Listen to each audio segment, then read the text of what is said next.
So, I have a precocious, imaginative, and slightly risk-averse 4-year-old living in my house. And although I am their parent, I am sort of withholding some information because I actually haven't asked them permission to talk about them in one of my videos.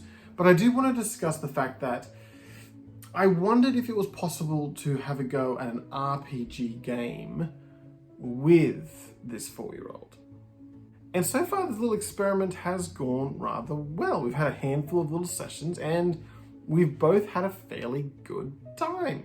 So I thought I'd make a video about what I have learned, about how do you play a role-playing game, something like Dungeons and Dragons-esque, with a 4-year-old, with someone who is relatively small, and therefore because they are still human, but just smaller, how do you play something that is cognitively quite complex in a way that is enjoyable for them and for you? But of course, a slight caveat, obviously, like all people, all 4-year-olds are not the same. And so, whilst I'll give you a bit of a list of things I found that worked, I can't guarantee that it will work for everyone. However, nonetheless, here is my little checklist of things that have made our little sessions with a 4-year-old successful. Tip number 1, pick your game. So obviously not all RPGs are made equal. There are ones that are more complicated, more simple, more horror themed, all that kind of stuff. So obviously you're gonna wanna pick themes and content that you find appropriate for a 4-year-old. But it's not just genre, theme, and content, it's also literally what game mechanics you are going to use with this small person who potentially can barely count. So for this, I found the game Laser Feelings by whoever it was that made Blades in the Dark. That works quite well. Again, mileage varies. But in this game, you're only using 1d6, and so long as your child knows what a 4 looks like, they should be able to roll for themselves and know if they succeeded or failed or not. But if you think your kid's up for a little bit of addition and subtraction, by all means, go any sort of Dungeons and Dragons style game. If you're pretty sure they're not, then you could have a look at them, or what's it called, Terror or something, the one with the little Jenga tower, some sort of like mechanic that shows success or failure, but you're doing some sort of other physical activity instead. Obviously, if you're doing the Terror one, you're not going to do the horror theme. Please don't do that with a 4-year-old.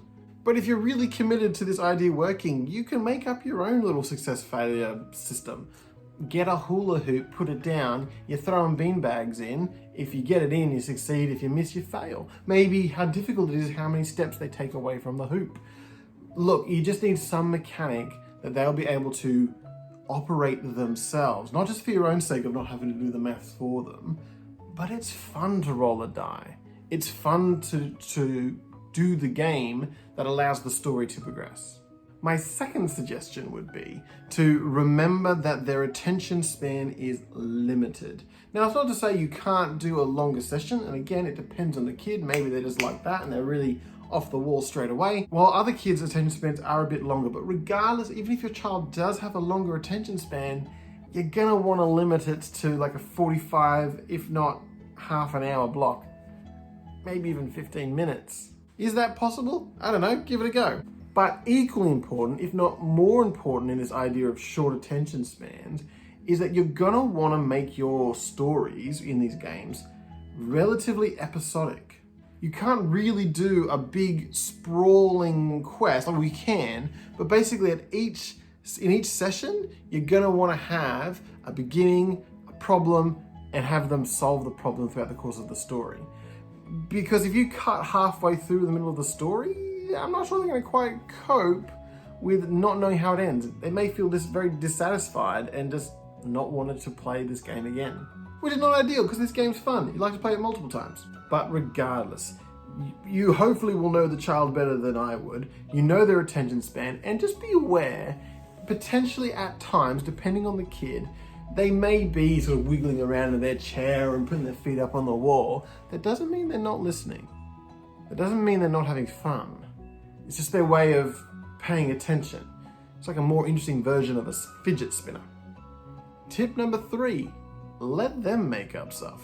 Needless to say, most kids are fairly imaginative. If you've got a type of like 4-year-old who gets terrified by like scary things and nightmares, that's because they've got a really big imagination, and usually they can harness it to more, hopefully, constructive purposes. But that's the point. They've got a lot of imagination. They may not have a lot of creativity. And that's where you come in. You are kind of being the games master in this game, even if you are playing along.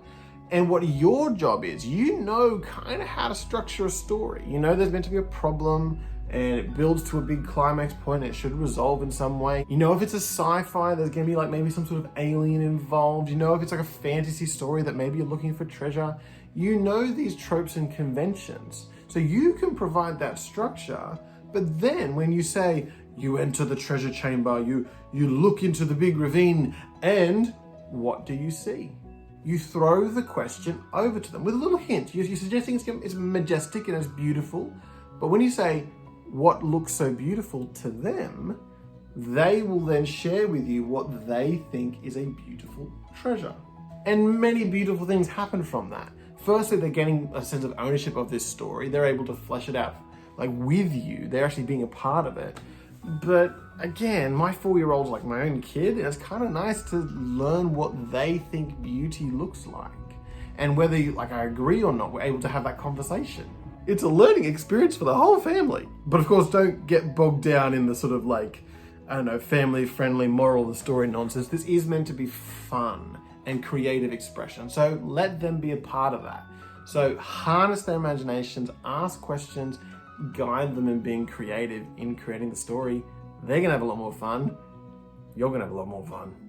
And connected to that is tip number 4, make it visual. Now I know not everyone is a visual learner. However, when you make something visual, like literally they can possibly see it, but also you may need to draw it, so therefore the kid's kind of doing the thing. When you get them to talk it out, like maybe as they're drawing it, get them to talk it out as well for those kids that like to talk. Basically, don't keep it all theater of the mind, put something out there. Now obviously you can get your miniatures out, but if you're a little bit worried they're gonna chew on it or something, then I get it. But maybe get them to paint their own little cheap minis. But by engaging as many of the senses as possible, what they're hearing, what they're seeing, what they're picking up, it's gonna be way more engaging for them. For me and my own 4-year-old's games, we literally just drew pictures, whether it was we drew a map, we drew what the spaceship looked like in our game, we got them to name it, describe it, that kind of thing. That sort of stuff is really engaging. Further on the whole making it visual thing, there's all these sort of things that Kmart, Target, that kind of thing.